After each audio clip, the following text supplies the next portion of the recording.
Chapter 8, in which Christopher Robin leads an expedition to the North Pole. One fine day, Pooh had stumped up to the top of the forest to see if his friend Christopher Robin was interested in bears at all. At breakfast that morning, a simple meal of marmalade spread lightly over a honeycomb or two, he had suddenly thought of a new song. It began like this: "Sing ho for the life of a bear." And when it got as far as this, he scratched his head, thought to himself, "It's a very good start for a song. What about the second line?" He tried singing ho, ho, 2 or 3 times, but it didn't seem to help. Perhaps it would be better, he thought, if I sang hi for the life of a bear. So he sang it, but it wasn't. "Very well then," he said, "I shall sing that first line twice. Perhaps if I sing it very quickly, I shall find myself singing the third and fourth lines before I have time to think of them. And that will be a good song. Now then, sing ho for the life of a bear. Sing ho for the life of a bear. I don't much mind if it rains or snows, 'cause I got a lot of honey on my nice new nose. I don't much care if it snows or thaws, 'cause I got a lot of honey on my nice clean paws. Sing ho for a bear. Sing ho for a Pooh. And I'll have a little something in an hour or two." He was so pleased with this song. He sang it all the way to the top of the forest. And if I go on singing it much longer, he thought, it'll be time for that little something, and then the last line won't be true. So he turned it into a hum instead. Christopher Robin was sitting outside his door, putting on his big boots. As soon as he saw the big boots, Pooh knew that an adventure was about to happen. He brushed the honey off his nose with the back of his paw, spruced himself up as well as he could, so as to look ready for anything. "Good morning, Christopher Robin," he called out. "Hello, Pooh Bear. I can't get this boot on." "That's bad," said Pooh. "Do you think you could very kindly lean against me, because I keep pulling so hard that I fall over backwards?" Pooh sat down, dug his feet into the ground, and pushed hard against Christopher Robin's back, and Christopher Robin pushed hard against his, and pulled at his boot until he'd got it on. "And that's that," said Pooh. "What do we do next?" "We're all going on an expedition," said Christopher Robin, as he got up and brushed himself. "Thank you, Pooh." "Going on an expotition," said Pooh eagerly. "I don't think I've ever been on one of those. Where are we going to on this expotition?" "Expedition, silly old bear. It's got an X in it." "Oh," said Pooh. "Oh, I know." But he didn't really. "We're going to discover the North Pole." "Oh," said Pooh again. "What is the North Pole?" he asked. "It's just a thing you discover," said Christopher Robin carelessly, not being quite sure himself. "Oh, I see," said Pooh. "Are bears any good at discovering it?" "Of course they are, and Rabbit, and Kanga, and all of you. It's an expedition, and that's what an expedition means, a long line of everybody. You'd better tell the others to get ready while I see if my gun's all right, and we must all bring provisions." "Bring what?" "Things to eat." "Oh," said Pooh happily, "I thought you said provisions. I'll go and tell them." And he stumped off.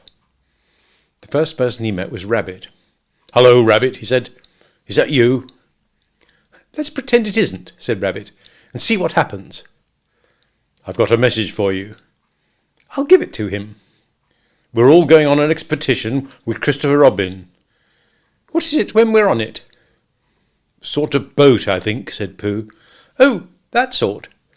"Yes, and we're going to discover a pole or something, or was it a mole? Anyhow, we're going to discover it." "Oh, we are we?" said Rabbit.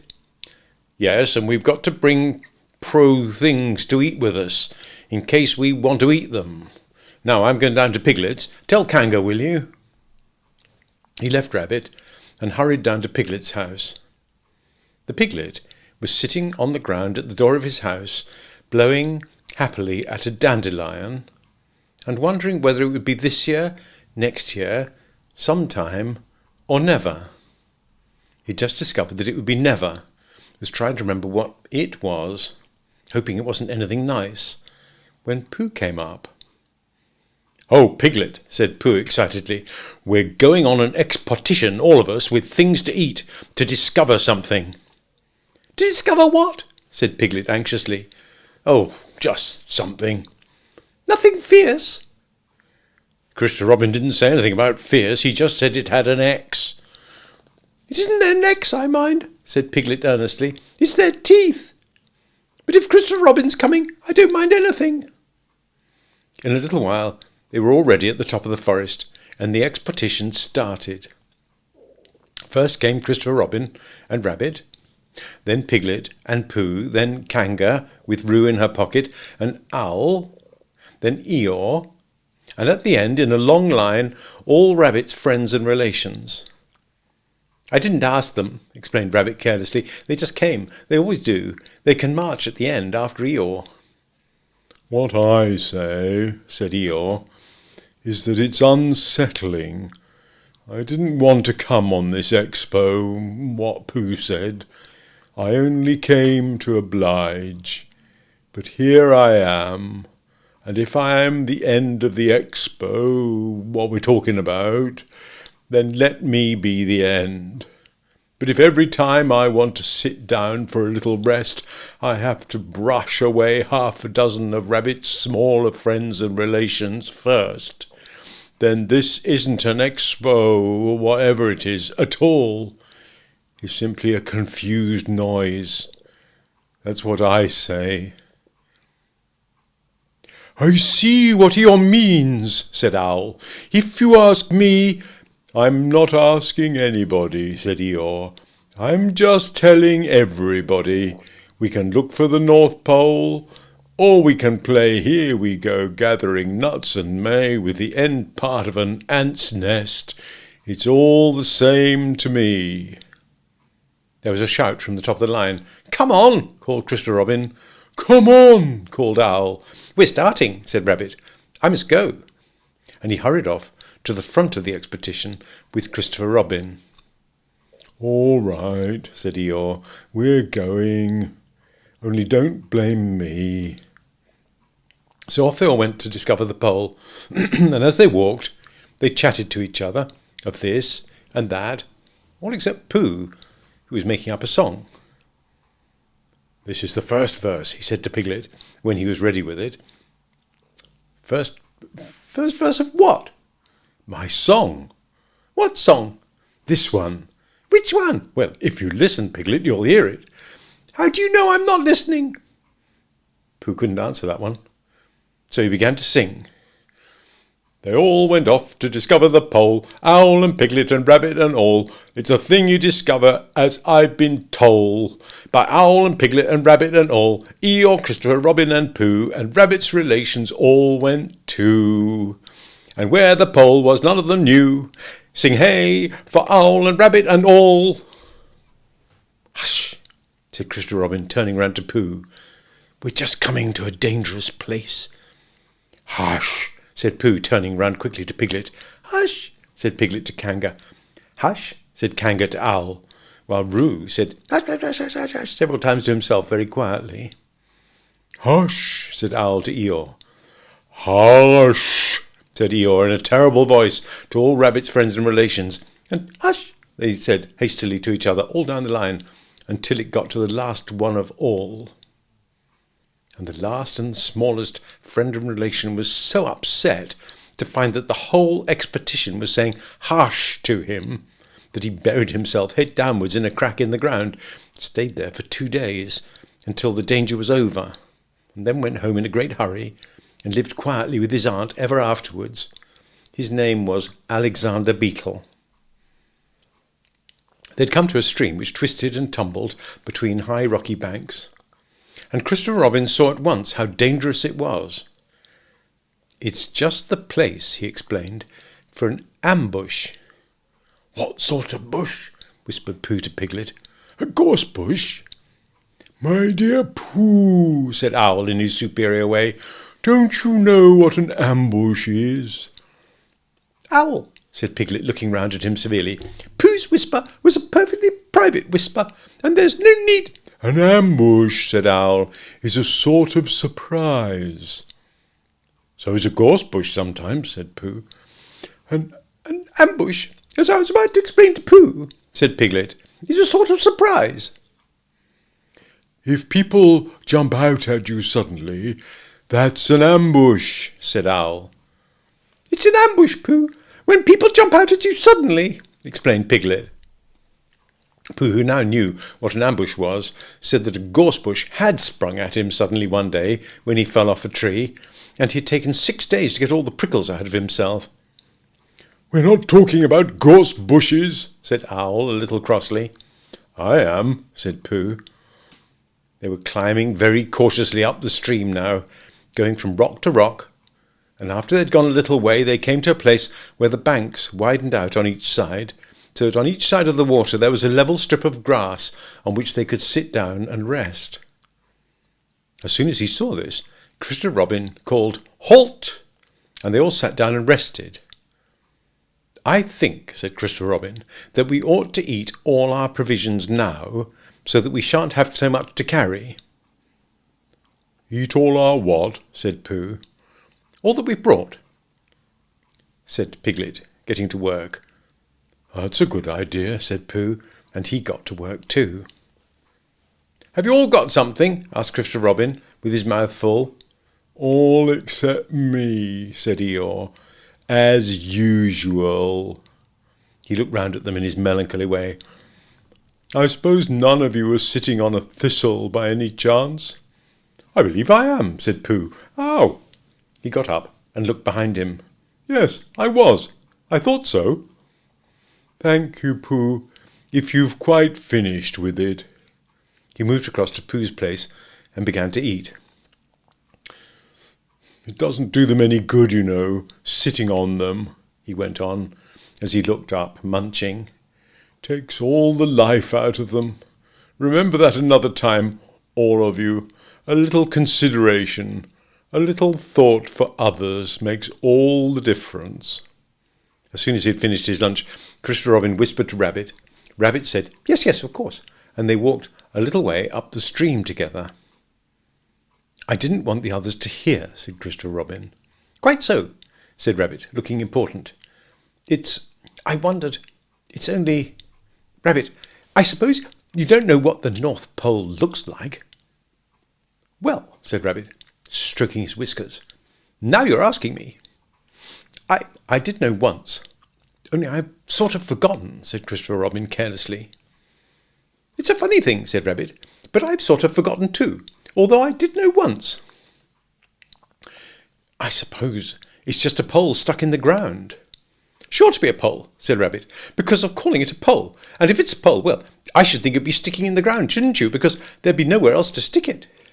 Yes, that's what I thought. The only thing, said Rabbit, is where is it sticking? That's what we're looking for, said Christopher Robin. They went back to the others. Piglet was lying on his back, sleeping peacefully. Roo was washing his face and paws in the stream, while Kanga explained to everybody proudly that this was the first time he had ever washed his face himself. And Owl was telling Kanga an interesting anecdote full of long words, like encyclopedia and rhododendron, to which Kanga wasn't listening. I don't hold with all this washing, grumbled Eeyore. This modern behind-the-ears nonsense. What do you think, Pooh? Well, said Pooh, I think— But we shall never know what Pooh thought, for there came a sudden squeak from Roo, a splash, and a loud cry of alarm from Kanga. So much for washing, said Eeyore. Roo's fallen in, said Rabbit, and he and Christopher Robin came rushing down to the rescue. Look at me swimming, squeaked Roo from the middle of his pool, and was hurried down a waterfall into the next pool. Are you all right, Roo dear? Called out Kanga anxiously. Yes, said Roo. Look at me swat! And down he went, over the next waterfall, into another pool. Everybody was doing something to help. Piglet, wide awake suddenly, was jumping up and down and making "Ooh, I say" noises. Owl was explaining that in case of sudden and temporary immersion, the important thing was to keep the head above water. Kanga was jumping along the bank, saying, "Are you sure you're all right, dear?" To which Roo, from whatever pool he was in at the moment, was answering, "Look at me, swimming!" Eeyore had turned round and hung his tail over the first pool into which Roo fell, and with his back to the accident was grumbling quietly to himself and saying, "All this washing, but catch my tail, little Roo, and you'll be all right." And Christopher Robin and Rabbit came hurrying past Eeyore and were calling out to the others in front of them. "All right, Roo, I'm coming," called Christopher Robin. "Get something across the stream, lower down, some of you fellows," called Rabbit. But Pooh was getting something. 2 pools below Roo, he was standing with a long pole in his paws, and Kanga came up and took one end of it, and between them they held it across the lower part of the pool. And Roo, still bubbling proudly, "Look at me, I'm swimming," drifted up against it and climbed out. "Did you see me swimming?" squeaked Roo excitedly, while Kanga scolded him and rubbed him down. "Pooh, did you see me swimming? That's called swimming, what I was doing. Rabbit, did you see what I was doing? Swimming. Hello, Piglet, I say, Piglet, what do you think I was doing? I was swimming. Christopher Robin, did you see me?" But Christopher Robin wasn't listening. He was looking at Pooh. "Pooh," he said, "where did you find that pole?" Pooh looked at the pole in his hands. "I just found it," he said. "I thought it ought to be useful. I just picked it up." "Pooh," said Christopher Robin solemnly, "the expedition is over. You have found the North Pole." "Oh," said Pooh. Eeyore was sitting with his tail in the water when they all got back to him. "Tell Roo to be quick, somebody," he said. "My tail's getting cold. I don't want to mention it, but I just mention it. I don't want to complain, but there it is. My tail is cold." "Here I am," squeaked Roo. "Oh, there you are." "Did you see me swimming?" Eeyore took his tail out of the water and swished it from side to side. "As I expected," he said.